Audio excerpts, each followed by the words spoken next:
Hello friends, I am Pallavi Mishra. Welcome to my channel learn to teach. जैसा कि हम सबको पता है कि CSGM कानपुर यूनिवर्सिटी बीएड और सेमेस्टर मींस सेमेस्टर 1 और 3 की डेट शीट आ गई है और आपके एग्जाम्स स्टार्ट हो रहे हैं 5 फेब से। ओके, तो आज मैं आपके लिए लेकर आई हूँ सेमेस्टर 1 का पेपर नंबर 2।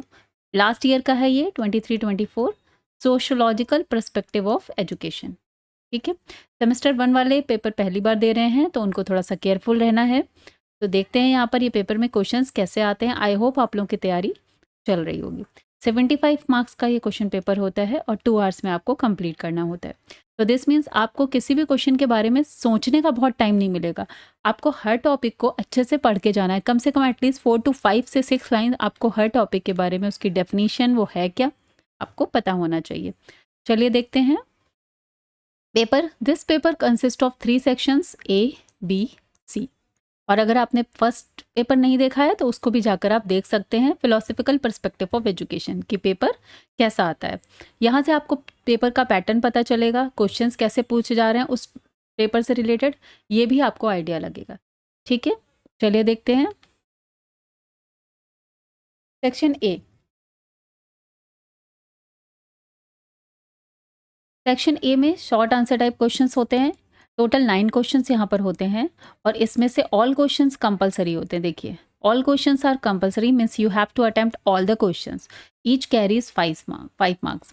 तो देखिए, आपकी क्वेश्चन जो कॉपी होती है, वो बुक आंसर शीट होती है, वो 20 to 30 पेजेस की होती है अप्रॉक्सीमेट। तो उसमें आपको दूसरी कॉपी नहीं मिलती, आपको उसी कॉपी पे पूरे सारे आंसर्स लिखने होते हैं। एटलीस्ट 1.5 या 1 से लेकर 1.5 पेज में आपको 1 आंसर को कंप्लीट करना है। ओके, चलिए देखते हैं क्या है आपका question number 1। Write obstacles responsible for social change, ये है आपका question number 1। State objectives of mid day meal, question number 2। Sociological perspective of education, ये पेपर आपने पढ़ा होगा।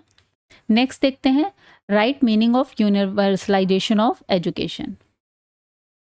देखिए, ये पूरा ये एक सब्जेक्टिव पेपर है। जैसा पता है आपको कि सेमेस्टर 1 एंड सेमेस्टर 3 आपका सब्जेक्टिव होता है। ठीक है, ये कैसे होते हैं, आपके सब्जेक्टिव होते हैं। और सेमेस्टर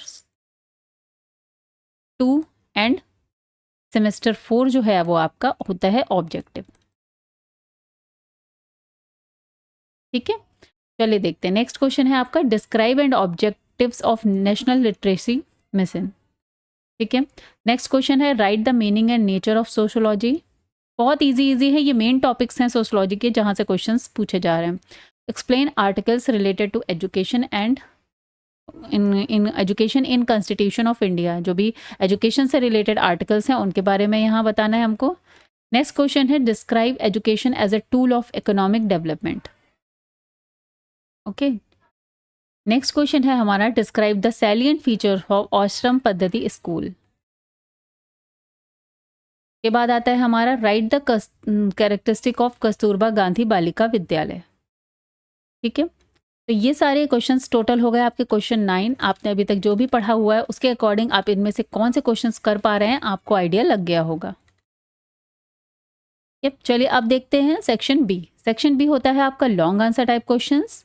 यहाँ पर आपको 4 क्वेश्चंस दिए जाते हैं और उसमें से सिर्फ आपको एक ही क्वेश्चन को अटेम्प्ट करना होता है। 4 जो मेन टॉपिक्स हैं आपके चारों यूनिट के, हर क्वेश्चन पेपर में 4 यूनिट्स हैं, आपने देखा होगा उसके सिलेबस में। और हर उसके इंपॉर्टेंट जो टॉपिक्स है उसको अच्छे से आपको तैयार करना है, जिससे आप कोई भी लॉन्ग क्वेश्चन को अच्छे से लिख पाएँ। Like what is meant by social change, discuss the rule of education to bring social change. ठीक है, नेक्स्ट क्वेश्चन आता है discuss the role of educational institution in establishing unity in diversity for peaceful and collective living. Next आता है describe the salient features of the democracy and its effect on education. और number 4 है आपका describe the fundamental duties of citizens prescribed in Indian constitution in detail. इसे लिख पा रहे हैं उसको, आप कौन सा क्वेश्चन अच्छे से लिख पा रहे हैं आप देख सकते हैं। ठीक है, नेक्स्ट आता है हमारा सेक्शन सी। सेक्शन सी में आते हैं long answer type question. Again इसमें से आपको कोई एक ही क्वेश्चन करना होता है, यहाँ पर देख रहे हैं। चलिए देखते हैं इसमें कौन कौन से क्वेश्चन पूछे गए हैं। Throw light on the success of Sarva Shiksha Abhiyan. देखिए ये जितने अभियान हैं जो आपकी यूनिट 4 में आते हैं, राइट टू एजुकेशन वाला, Sarva Shiksha Abhiyan, national literacy mission, mid day meal scheme, common school system, Kasturba Gandhi Balika Vidyalaya और आश्रम पद्धति स्कूल, ये सारे आपको जो यूनिट 4 में आपको दिया गया है, यूनिट 4 आपकी बहुत इंपॉर्टेंट है। कौन सी यूनिट बहुत इंपॉर्टेंट है? यूनिट 4।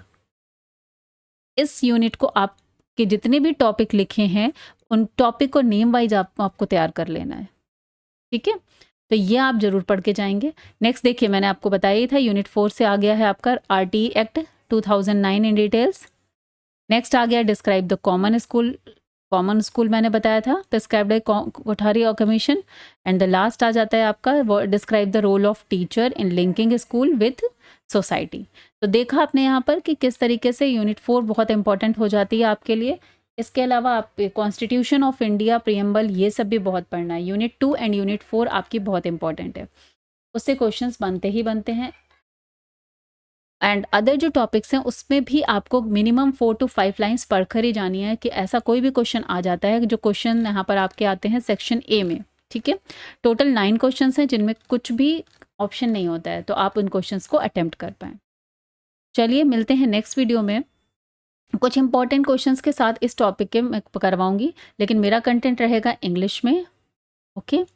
एक्सप्लेनेशन में इंग्लिश हिंदी बोथ करूंगी, इंग्लिश हिंदी बोथ होगा, ओके? सो यहाँ पर हिंदी मीडियम के स्टूडेंट जो इंग्लिश में टॉपिक्स लिखते हैं और मीन्स बीच में जो टॉपिक होते हैं, जो वर्ड्स होते हैं, वो इंग्लिश में भी यूज़ करते हैं, तो उनके लिए भी बहुत हेल्पफुल रहेगा। चलिए मिलते हैं नेक्स्ट वीडियो में। Till then bye bye, take care, please subscribe to my channel and also press the bell icon. Bye bye.